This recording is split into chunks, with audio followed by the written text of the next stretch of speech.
رسول اللہ صلی اللہ علیہ وسلم کو اللہ نے بہت ساری جسمانی خصوصیات عطا فرمائیں. مثلا آپ صلی اللہ علیہ وسلم کا دیکھنا عام آدمی کا دیکھنا نہیں،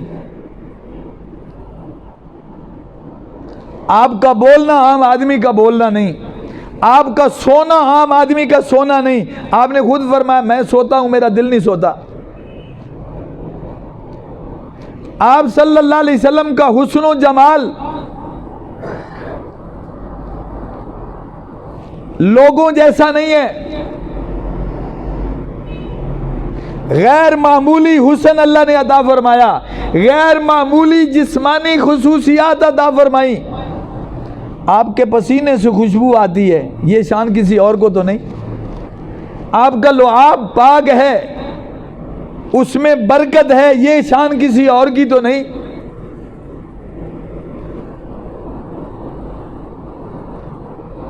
آپ صلی اللہ علیہ وسلم بڑے قد والوں میں بھی کھڑے ہوں تو چھوٹے نہیں لگتے، یہ آپ کی شان ہے.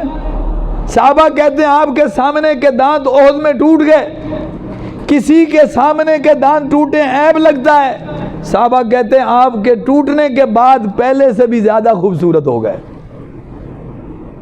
یہ آپ کی جسمانی خصوصیات ہے. اللہ نے آپ کی غیر معمولی حفاظت کی، کوئی آپ کو جسمانی نقصان نہیں پہنچا سکا. کل کو یہ ڈینگے نہ مارتے پھریں کہ ہم نے ان کا نبی مار دیا. جہاں بچانے کی ٹھان لی اور طے کر لی وہاں کوئی نہیں بگاڑ سکا، بھلے ہجرت کا موقع ہو یا یہ موقع ہو. اس لیے رسول اللہ صلی اللہ علیہ وسلم کو عام لوگوں پہ قیاس مت کیجیے گا. آپ نے خود فرمایا انا ولد آدم ولا فخر، میں آدم کی اولاد ہوں، میں اس پہ غرور نہیں کرتا.